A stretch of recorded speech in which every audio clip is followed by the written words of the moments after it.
Terima kasih pemirsa kembali di Create Up bersama saya Prisa Sampodatu. Dan saya Wiki Adrian dan kali ini kami akan membahas mengenai upgrade hewan kurban lewat startup. Sudah tersambung oleh ada Mas Catur Wahyu Pamungkas, CEO dan juga founder dari Celengan Kurban Jakarta. Apa kabar Mas Catur? Alhamdulillah baik Pak. Baik. Gimana kabarnya? Kabar luar baik. biasa. Terima kasih sudah bergabung bersama kami di Create Up. Ini kalau bicara mengenai kebutuhan masyarakat akan hewan kurban ya, khususnya mendekati Lebaran Haji ataupun Idul Adha. Sejauh ini pertumbuhannya seperti apa Mas Catur? Alhamdulillah Pak, tahun ini kebutuhan masyarakat akan hewan kurban itu cukup lumayan tinggi ya. Jadi kami sebagai penyedia hewan kurban ikut antusias juga dalam menyediakannya. Secara gambaran nih kalau dibandingkan dengan tahun lalu pertumbuhannya di tahun ini diperkirakan naik berapa persen Mas Catur? Itu bisa kurang lebih 20%-an ya, beda-beda setiap penyedia sih Pak. Cuma kurang lebihnya kalau di kami itu 20% ada kenaikan. Berarti banyak juga ya yang sudah memilih hewan kurban ini online. Betul Bu. Oke. Kami bahkan itu 90% online. 90% online. Iya, Baik. kalau di Jadi kita bisa lihat jenis hewannya itu online, kemudian kita milih begitu? Teknisnya Iya, betul. gimana? Betul. Jadi Jadi lebih teknisnya kita praktis. sampaikan dulu. Kita ada price list dari harga yang terendahnya sampai yang tertinggi, lalu customer memilih di range budget berapa. Kita kasih video-videonya di range budget yang dibutuhkan oleh customer. Baik. Lalu apabila dibutuhkan video call, kita video call. Lebih efisien ya? Oke. Ya, betul. Berarti ini dibelinya dari sudah lama kemudian digemukkan di Celengan Kurban Jakarta atau gimana sistemnya tuh Mas? Ya betul, jadi ada beberapa customer apalagi yang sudah paham dan terbiasa membeli hewan kurban itu membeli hewan kurban dari jauh-jauh hari Pak. Ada yang dari 3 bulan, 2 bulan, jadi beli di kami secara nominal sekian, 100%, lalu sisanya tinggal kita gemukkan, nanti hari pengiriman insya Allah kita kirimkan ke masing-masing customer. Baik. Itu biasanya dapat hewannya lebih besar dibanding umumnya yang beli menjelang hari Idul Adha. Oh, itu yang membedakan ya kalau beli jauh-jauh hari kemudian Ya. disimpan dulu begitu ya sambil digemukkan dibanding beli last minute begitu ya? Iya, nanti kita update perkembangan. Oke, biasanya kalau beli last minute biasanya lebih mahal ya Mas Catur ya? Betul, apalagi kalau Oke. misalnya kita buka di Jakarta, biasanya atau di kota, biasanya ada operasional ya Pak ya. Oke Mas Catur, saya pengen tahu dong ini kan namanya adalah Celengan Kurban Jakarta ya. Berarti ada konsep menabung untuk kurban nggak sih? Karena kan namanya celengan ya. Kalau misalnya saya Iya. pengen kurban tahun depan gitu, berarti bisa nyicil dari sekarang dengan konsep celengan ini atau kayak gimana konsepnya? Baik Pak, di platform kami itu menyediakan program atau wadah bagi masyarakat yang ingin berkurban dengan budget terbatas gitu. Jadi beranjak dari budget terbatas ini gitu, saya pribadi pun dulu juga pernah mengalami gimana mau kurban susah banget, kepake terus uangnya. Akhirnya kita bikin mudah menabung atau menyelengi. Jadi semisal kita membutuhkan harga hewan kurban 3 juta, masih ada waktu 10 bulan, kita tinggal bagi 3 juta dibagi 10. Jadi per bulan cicil 300.000. Setelah lunas, kita carikan hewan kurbannya, kita kirim video, kalau cocok kita ambil, kalau nggak cocok kita cari lagi yang cocok. Wah, menarik Seperti itu. sekali ya. Jadi niat itu akhirnya bisa terrealisasi biasanya karena kan kita nabung gitu. Betul. Nah, Ya betul. ada nggak kendala yang kerap dialami masyarakat saat ingin berkurban selain dari segi keuangan tadi? Banyak sih. Gitu. Karena kan di era digitalisasi ini, masyarakat itu semakin aware tentang hari Idul Adha atau tentang kurban. Jadi demand atau kebutuhan tentang kurban ini semakin tinggi.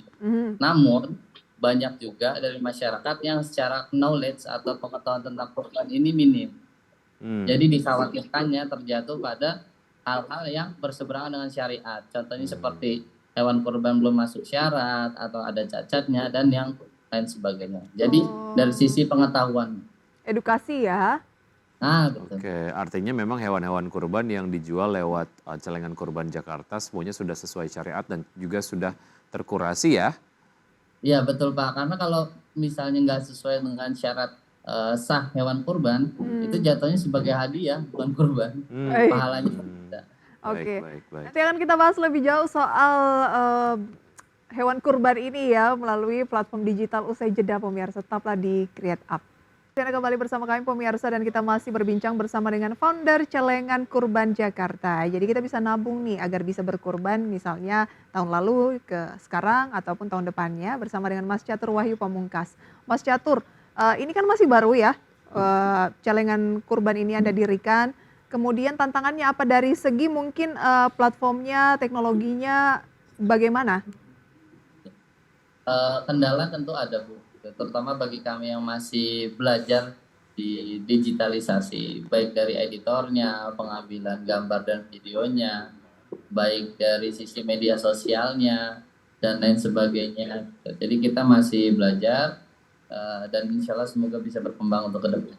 Oke, baru 3 tahun mudah-mudahan akan terus langgeng gitu ya. Mas Catur, seperti apa sih upaya dari Celengan Kurban Jakarta sendiri untuk meyakinkan masyarakat untuk berkurban melalui mekanisme menabung melalui Celengan Kurban Jakarta? Terus ini kan berarti semacam entitas bisnis lah ya mau tidak mau. Model bisnisnya seperti apa? Cari cuannya gimana? Udah profit atau belum? Kalau dikatakan udah profit apa belum, kalau sekarang udah. Tapi kalau di tahun pertama gitu, atau beranjak ke tahun kedua, kalaupun ada profitnya itu tipis Pak. Seperti itu.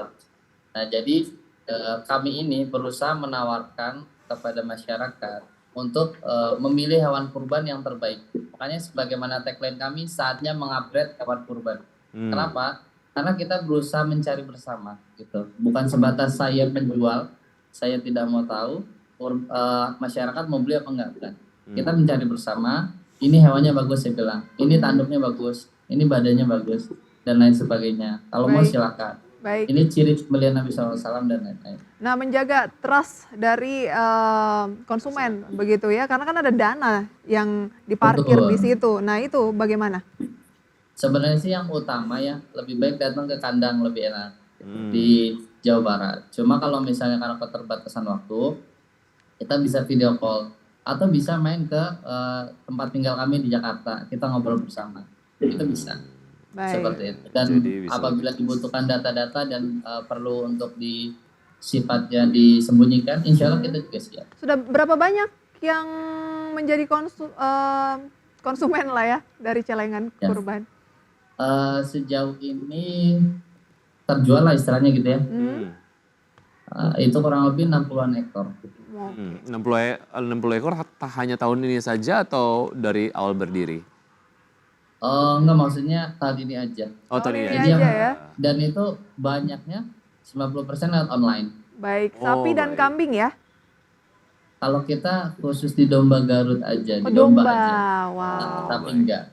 Baik. Ya, semoga memang apa yang kemudian disampaikan, karena kan ini kalau dilihat dari kegiatan usaha gitu ya, memang ini menjadi sebuah kegiatan berekonomi yang harusnya menguntungkan satu sama lain, tapi di sisi lain dari point of view Anda juga sebagai penyedia platform juga mendapatkan berkah gitu ya, karena ada trust, kemudian juga ada ibadah di dalamnya. Mas Catur, terima kasih sudah bergabung bersama kami. Sukses untuk Anda dan juga teman-teman di Celengan Kurban Jakarta. Assalamualaikum. Baik Pak, terima kasih. Itu dia pemirsa ya, semoga segala langkah-langkah untuk mempersiapkan menyambut Hari Raya Idul Adha ini berjalan lancar. Dan sebelum kami update posisi terakhir dari indeks harga saham gabungan hingga pukul 9:27 waktu Indonesia Barat, di mana IHSG pemirsa sejauh ini masih bergerak di teritori negatif, pelemahan makin tinggi. Oke, kami koreksi ya, ternyata sudah naik tipis 0,04%, 2 poin, 6.833. Dan sejauh ini top gainers pemirsa di sesi 1 ada CAM, kemudian juga GTRA, MBTO, SKL, TI BOS, Data, PAMG, ESA, dan juga Wika. Top losers ada Bird atau Bluebird pemirsa yang turun 1,3%, BBHI atau Alobank, SPTO, Area, DSNG, PKTR, BIKE, Ayam, dan Buka. Dan perlu kami informasikan juga pemirsa, nilai tukar rupiah terhadap dolar Amerika Serikat sampai saat ini melemah 0,5% dan tembus 16.329.